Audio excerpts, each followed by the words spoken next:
And welcome back to another episode. Thank you so much for joining us today. Today, let's talk about friendships.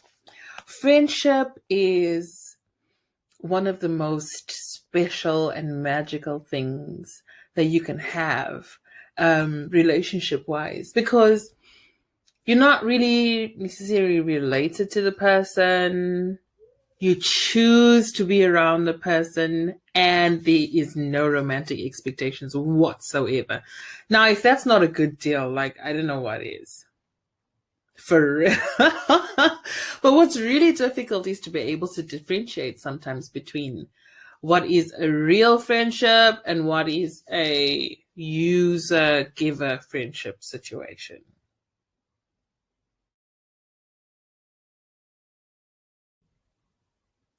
I read somewhere that in order for you to know somebody's true character, they have to want for nothing.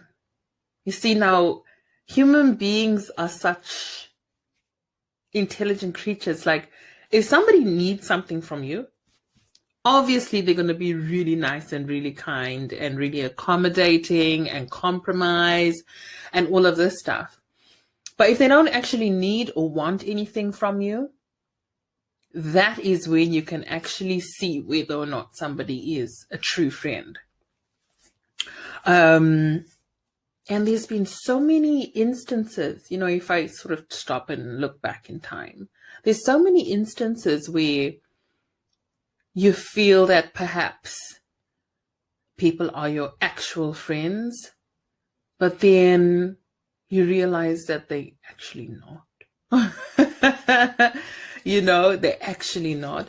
And it's usually the switch comes in. Same way, like, usually, how we always say, oh, money changed so and so. No, money didn't change that person. That person was an arsehole from the get-go.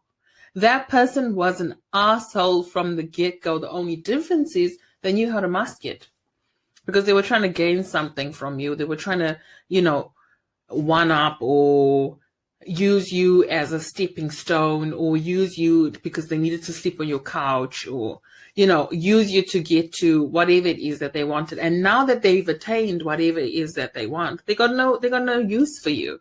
So why would they be nice? Why would they go out their way, or why would they compromise? It happens so many times where people just flip and we'll be going, I don't even know, like, he was a really nice guy and he was really fun to be around. Now he's just an asshole. If you stop and you look back at that relationship, that friendship, you probably realize that this person has been an asshole all the time. The only difference is they knew how to mask it. So they'd probably say some really off stuff, and you'd, sort of like, what did you say? And then they'd find a way to sort of turn it into a joke, or turn it into something else, or make it seem like it's your fault. Like, why are you being so serious? Man, I'm just playing. And you just like, okay, yeah.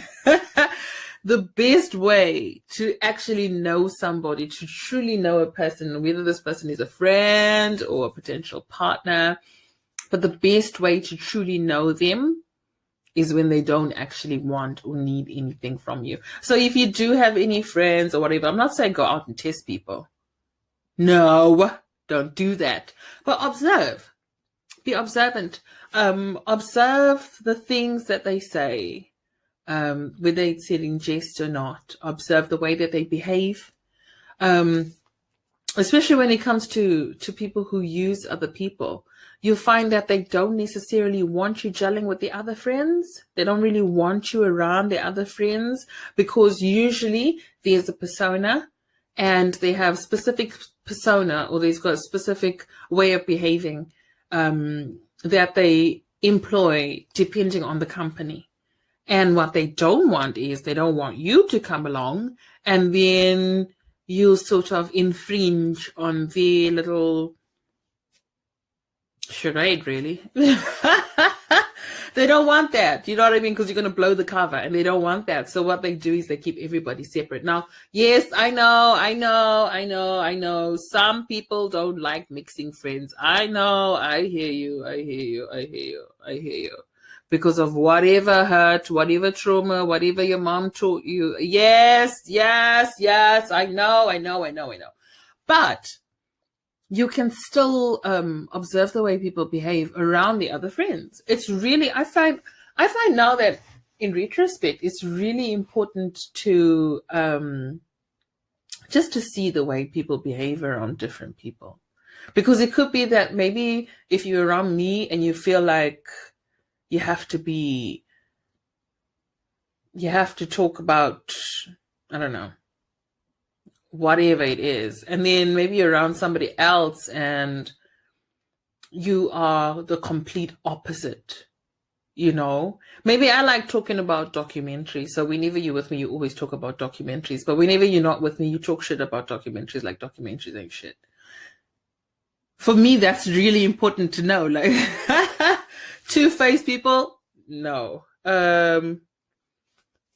Yeah, it's a really tricky one because, sometimes you can go a really, really long time before realizing that the situation is not good for you. And it's not just friendship. Sometimes you'll be in a relationship for a really long time and you won't realize that it's not a good match.